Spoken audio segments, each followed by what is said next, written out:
प्यारे विद्यार्थियों, नमस्कार। आज हम बात करेंगे भारत भूषण अग्रवाल की कविता फूल के बोल।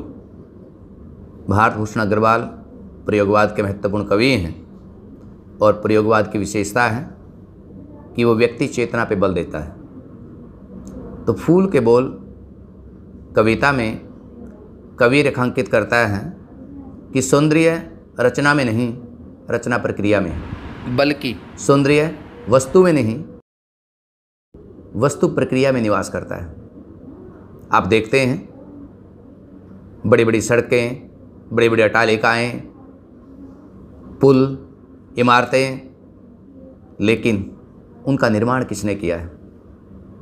वो आम व्यक्तियों ने, वो मेहनत कश तबके ने। इस फूल के बोल के माध्यम से कवि हमें उसी ओर ले जाना चाहता है, उसी ओर संकेत कर रहा है कि मेहनत का सम्मान हो, श्रमिकों का सम्मान हो, तभी हम एक बेहतर संस्कृति का निर्माण कर सकते हैं। कविता शुरू करते हैं।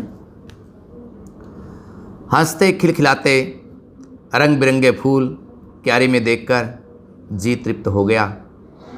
नथनों से प्राण तक खिंच गई गंध की लकीर सी, आंखों में हो गई रंगों की बरसात। अनायास कह उठा, वाह धन्य वसंत ऋतु।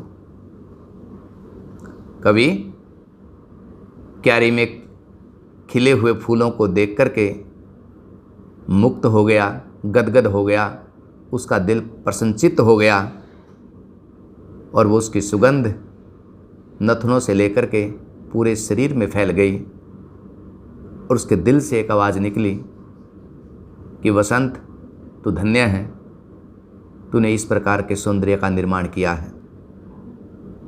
और उसकी आँखों से लगातार रंगों की बरसात होने लगी, अर्थात उसकी आँखों में फूलों के असंख्य रंग उभर आए।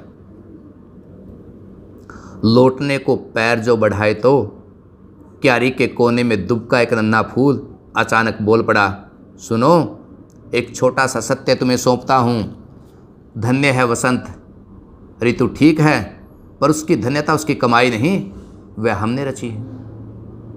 लेकिन जो ही कवि वसंत के सौंदर्य से अभिभूत होकर के वापस लौटने लगा तो एक फूल ने चुनौती देते हुए कहा कि मेरी बात को ध्यान से सुनो, ये सौंदर्य वसंत ने नहीं रचा, ये सौंदर्य हमने रचा है।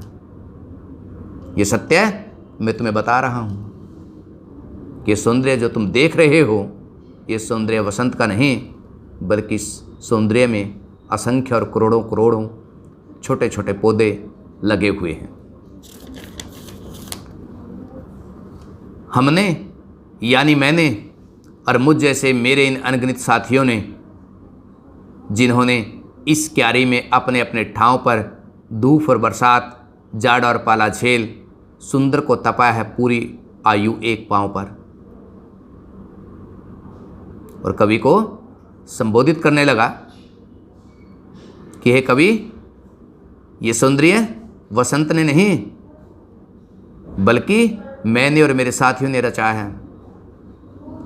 और हमने एक पांव पर खड़े होकर के विषम परिस्थितियों को सहन करके धूप, जाड़ा और बरसात को अपने ऊपर उसका मुकाबला करके हमने इस सौंदर्य को रचा है, हमने इस सौंदर्य का निर्माण किया है। तुमने ऋतु को बखाना, पर क्या कभी पल भर भी तुम उस लोक को भी देख सके जिसके बल पर मैंने और इसने और उसने, यानी मेरे एक एक साथी ने मिट्टी का अंधेरा फोड़ सूरज से आंखें मिलाई हैं? कि तुमने ऋतु का गुणगान तो कर दिया, वसंत के सौंदर्य से तो अभिभूत हो गए, उसकी प्रशंसा तो तुम करने लगे। क्या तुम एक पल भी उस लोक को देख पाए जिसकी शक्ति के माध्यम से हमने पृथ्वी की चट्टानी शक्ति को तोड़ करके सूर्य की शक्ति को चुनौती दी है? हमने सूर्य से आंख मिलाई है, यानी जितनी मेहनत से हमने सुंदरता का निर्माण किया है, ये कवि तुम वहाँ तक नहीं पहुँच पाए, तुमने उनको उस चीज़ को तुमने समझा नहीं है। और यदि जानते तो तुम भी रंग जाते एक ऋतु। और कहने लगा कि यदि जानते तो तुम भी रंग जाती एक ऋतु, और यदि तुम इस सौंदर्य को जान जाते तो तुम भी एक नए सौंदर्य का निर्माण कर सकते थे, एक नई दुनिया का निर्माण कर सकते थे। यहाँ कवि की जो लाइन है वो बहुअर्थी हो गई हैं। यानी यदि श्रमिकों को अच्छे ढंग से समझ ले, कोई भी देश, कोई भी संस्कृति, कोई भी राजनीति यदि मेहनतकश व्यक्ति का सम्मान करना शुरू कर दे तो एक नए दुनिया का निर्माण हो सकता है, एक नए संसार का निर्माण हो सकता है। जब तक हम मेहनतकश व्यक्तियों का सम्मान नहीं करेंगे तब तक हम एक समावेशी भारत का निर्माण नहीं कर पाएंगे। ये कविता कहीं ना कहीं हमें अपनी संस्कृति के उन तत्वों को टटोलने के लिए भी मदद करती है कि क्यों एकलव्य का अंगूठा काटा गया और क्यों जो राजघराने में रहने वाले लोग हैं उनको सम्मानित किया गया। क्यों भारतीय संस्कृति में यदि हम देखते हैं कि जो निठल्ले व्यक्ति हैं उनको गौरवान्वित किया जाता है, उनको सम्मानित किया जाता है, पुरस्कार दिया जाता है, और जो मेहनत कश व्यक्ति हैं उन्हें अपमानित किया जाता है। न जाने कितने सूत्र जो हैं आप इसको देख सकते हैं। कभी कभी मुझे वो बात याद आती है कि जब मैंने पहली बार गवर्नमेंट जॉब में ज्वाइन किया तो गांव के लोगों ने मुझे कहा कि तू तो सरकार का जमाई बन गया है। यानी अब कुछ काम आपने नहीं करना है, यानी जो काम आपने नहीं करना है उसका भी सम्मान। हमारी पूरी की पूरी जो संस्कृति है वो इस प्रकार की है। यदि हम इस प्रकार की समीक्षा हम करते चलें अपने पाठ्यक्रम के माध्यम से, हम सही मायने में एक नए भारत का निर्माण कर सकते हैं। ऐसा भारत जिसमें मेहनतकश व्यक्ति का सम्मान हो। तो फूल सामान्य व्यक्ति का प्रतीक है जो पूरे वसंत के सौंदर्य को चुनौती देता है। तो सौंदर्य राजघरानों में निवास नहीं करता, सौंदर्य तो बल्कि मेहनतकश व्यक्तियों में कि श्रम में निवास करता है। व्याख्या करते हुए कुछ महत्वपूर्ण बातों का ध्यान रखना चाहिए। प्रसंग, व्याख्या और काव्य सौंदर्य। प्रसंग में कवि का नाम, कविता का नाम और कविता का मुख्य संदेश आना चाहिए। उसके बाद आप व्याख्या करेंगे और व्याख्या के बाद आप काव्य सौंदर्य पे आएंगे।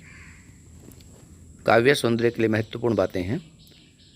कविता में जनता के दृश्य शक्ति एवं चट्टानी शक्ति की ओर संकेत किया गया है। प्रयोगवादी शैली है। फूल आम व्यक्ति का प्रतीक है। साहित्यिक खड़ी बोली का प्रयोग है जो भावानुकूल है और मुक्त छंद का प्रयोग है।